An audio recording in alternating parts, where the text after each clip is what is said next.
troisième, la confiance en soi. On pourrait en parler des heures. Mais tu te rends bien compte que si tu n'as pas de confiance en toi, tu n'arriveras à rien. Parce qu'en fait, tu dois comprendre qu'aujourd'hui, tu n'es pas le centre du monde.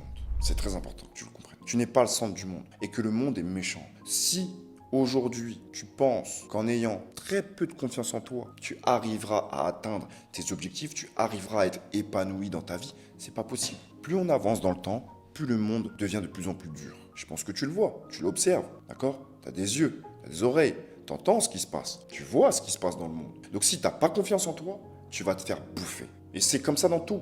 On va prendre par exemple un exemple, les acteurs. Tu te doutes bien que quand l'acteur il est sur scène, s'il n'a pas confiance en lui, ça se voit tout de suite. On le voit directement. C'est comme un artiste qui va faire une représentation, qui est sur scène ou que sais-je, d'accord? Ça se voit tout de suite. Donc en fait, il faut que tu te rends compte que tu dois développer cette confiance en toi. Moi par exemple, mon premier live, un des premiers lives que j'ai pu faire à l'époque quand j'ai commencé à build RR7, j'étais pas prêt.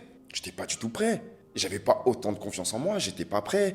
J'avais des douleurs dans le ventre, tu vois. J'avais tous ces trucs-là. Mais je l'ai quand même fait. Et en fait, en faisant ça, ça m'a ouvert des opportunités que j'aurais ratées si je ne m'étais pas lancé. Ok?